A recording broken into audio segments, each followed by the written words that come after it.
ನಮಸ್ಕಾರ ಸ್ನೇಹಿತರೆ, ಇಂದಿನ ಈ ವಿಡಿಯೋದಲ್ಲಿ ಗೋಮತಿ ಚಕ್ರದ ಬಗ್ಗೆ ತಿಳಿಸ್ಕೊಡ್ತೀವಿ. ಸ್ನೇಹಿತರೆ, ನನ್ನ ವಾಯ್ಸು ಸ್ವಲ್ಪ ಕೋಲ್ಡ್ ಆಗಿದೆ, ಪ್ಲೀಸ್ ಏನು ಅಂದ್ಕೊಬೇಡಿ. ಈ ಗೋಮತಿ ಚಕ್ರವು ಲಕ್ಷ್ಮೀ ದೇವಿಯಾದ ಜನ್ಮಸ್ಥಳವಾದ ಸಮುದ್ರದಿಂದಲೇ ಉದ್ಭವವಾಗಿದೆ. ಈ ಗೋಮತಿ ಭಾರತದ ಉತ್ತರ ಪ್ರದೇಶದ ರಾಜ್ಯದಲ್ಲಿ ಹರಿಯುವ ಒಂದು ನದಿ. ಈ ಚಕ್ರವು ಸಹ ಗೋಮತಿ ನದಿಯಲ್ಲಿ ಲಭಿಸುತ್ತದೆ. ಈ ಗೋಮತಿ ಚಕ್ರವು ವಿಷ್ಣುವಿನ ಸುದರ್ಶನ ಚಕ್ರ ಮತ್ತು ಇದನ್ನು ನಾಗಚಕ್ರ ಎಂದು ಸಹ ಕರೆಯುತ್ತಾರೆ. ಈ ಗೋಮತಿ ಚಕ್ರವನ್ನು ಶುಕ್ರ ಗ್ರಹದ ಸಂಕೇತವೆಂದು ಪರಿಗಣಿಸಲಾಗುತ್ತದೆ. ನಿಮಗೆ ಮುಖ್ಯವಾಗಿ ಅನೇಕ ರೀತಿಯ ಸಮಸ್ಯೆಗಳು, ಆರ್ಥಿಕ ಅಭಿವೃದ್ಧಿ ಹೊಂದದೇ ಇದ್ದರೆ, ವ್ಯಾಪಾರದಲ್ಲಿ ನಷ್ಟ ಆಗುತ್ತಿದ್ದರೆ, ಉದ್ಯೋಗ ಇಲ್ಲದೇ ಇರುವುದು, ಮನೆಯಲ್ಲಿ ಸಮಸ್ಯೆ ಇರುವುದು, ಹೀಗೆ ಅನೇಕ ಸಮಸ್ಯೆಗಳನ್ನು ಎದುರಿಸುತ್ತಾ ಇದ್ದರೆ ಇಂತಹ ಸಮಸ್ಯೆಗಳಿಗೆ ಗೋಮತಿ ಚಕ್ರದಿಂದ ಒಂದು ಪರಿಹಾರವನ್ನು ಪಡೆಯಬಹುದು. ಈ ಚಕ್ರವನ್ನು ಯಾವ ರೀತಿಯಾಗಿ ಉಪಯೋಗ ಮಾಡಬೇಕು ಎಂದು ಇಂದಿನ ವಿಡಿಯೋದಲ್ಲಿ ತಿಳಿಸಿಕೊಡ್ತೀವಿ. ಸ್ನೇಹಿತರೆ, ಇನ್ನೂ ಯಾರನ್ನ ನನ್ನ ಚಾನಲ್ ಸಬ್ಸ್ಕ್ರೈಬ್ ಮಾಡ್ಕೊಳ್ದಲ್ಲೇ ನೋಡ್ತೀರಾ, ಪ್ಲೀಸ್ ನನ್ನ ಚಾನಲ್ ಸಬ್ಸ್ಕ್ರೈಬ್ ಮಾಡ್ಕೊಂಡು ನೋಡಿ. ಹಾಗೆ ಪಕ್ಕದಲ್ಲೇ ಬೆಲ್ ಐಕಾನ್ ಪ್ರೆಸ್ ಮಾಡಿ, ಇದರಿಂದ ಹೊಸ ವಿಡಿಯೋ ಹಾಕೋ ನೋಟಿಫಿಕೇಷನ್ ಬರುತ್ತೆ, ತಕ್ಷಣ ನೀವು ವಿಡಿಯೋ ನೋಡ್ಬೋದು.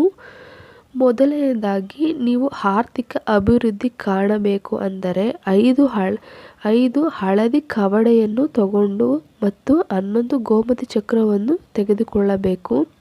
ಒಂದು ಹೊಸದಾಗಿ ಹಳದಿ ಬಣ್ಣದ ಬಟ್ಟೆಯಲ್ಲಿ ಇಟ್ಟು ಒಂದು ಗಂಟನ್ನು ಕಟ್ಟಿ ನೀವು ಹಣ ಇಡುವ ಸ್ಥಳದಲ್ಲಿ ಇದನ್ನು ಇಡಬೇಕು.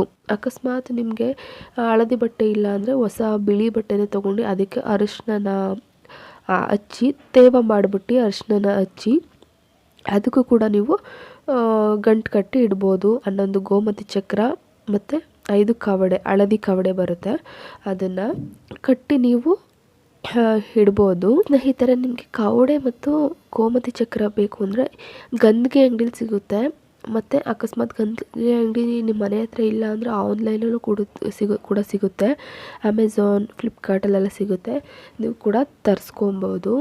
ಇದರಿಂದ ನಿಮಗೆ ಆರ್ಥಿಕವಾಗಿ ಇರುವ ಹಣದ ಸಮಸ್ಯೆಗಳು ದೂರವಾಗುತ್ತದೆ ಮತ್ತು ಆರ್ಥಿಕವಾಗಿ ಲಾಭವನ್ನು ಕೂಡ ಕಾಣುತ್ತೀರ.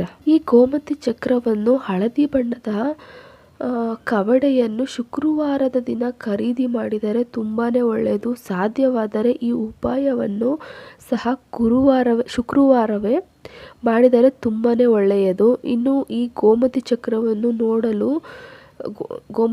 ನೋಡಲು ಸಣ್ಣದಾಗಿ ಒಂದು ಕಲ್ಲಿನಂತೆ ಇರುತ್ತದೆ. ಒಂದು ಕಡೆ ಬೆಳ್ಳಗೆ ಇರುತ್ತೆ, ಇನ್ನೊಂದು ಕಡೆ ವೃತ್ತಾಕಾರದಲ್ಲಿ ಇರುತ್ತದೆ. ಈ ಚಕ್ರವನ್ನು ನೀವು ನಿಮ್ಮ ವಾಲೆಟ್ನಲ್ಲಿ ಅಥವಾ ಪರ್ಸ್ನಲ್ಲಿ ಅಥವಾ ಜೇಬಿನಲ್ಲಿ ಇಟ್ಕೊಂಡರೆ ಸುಖ, ಸಮೃದ್ಧಿ ಹಾಗೂ ನೆಮ್ಮದಿ ಹೆಚ್ಚಾಗುತ್ತದೆ.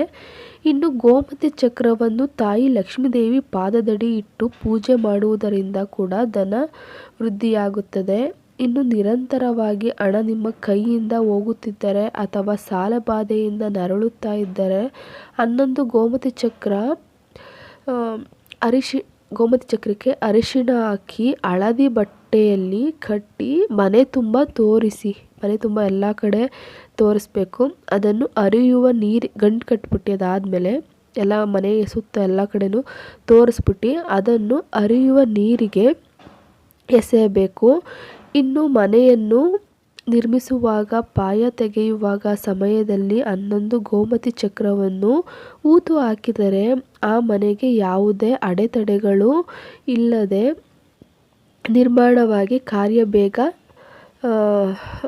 ಆಗುತ್ತದೆ ಎಂದು ನಂಬಿಕೆ ಜನರಲ್ಲಿದೆ. ಸ್ನೇಹಿತರೆ, ಗೋಮತಿ ಚಕ್ರದ ಬಗ್ಗೆ ನಿಮಗೆ ತಿಳಿಸ್ಕೊಟ್ಟಿದ್ದೀನಿ. ಗೋಮತಿ ಚಕ್ರ ಲಕ್ಷ್ಮೀ ದೇವಿಗೆ ಪ್ರಿಯವಾಗಿರೋದ್ರಿಂದ ನೀವು ಈ ಥರ ಮಾಡೋದ್ರಿಂದ ನಿಮ್ಮ ಮನೆಯಲ್ಲಿ ಹಣಕಾಸಿನ ಸಮಸ್ಯೆಗಳು ಮತ್ತು ಬೇರೆ ಏನು ಸಮಸ್ಯೆಗಳಿದೆ ಎಲ್ಲ ಪರಿಹಾರ ಆಗುತ್ತೆ. ನೀವು ನಂಬಿ ಮಾಡಿ, ಎಲ್ಲ ಒಳ್ಳೆಯದಾಗುತ್ತೆ. ಸ್ನೇಹಿತರೆ, ಈ ಮಾಹಿತಿ ನಿಮಗೆ ಇಷ್ಟ ಆಗಿದರೆ ಪ್ಲೀಸ್ ನನ್ನ ಚಾನಲ್ ಸಬ್ಸ್ಕ್ರೈಬ್ ಮಾಡ್ಕೊಂಡು ನೋಡಿ.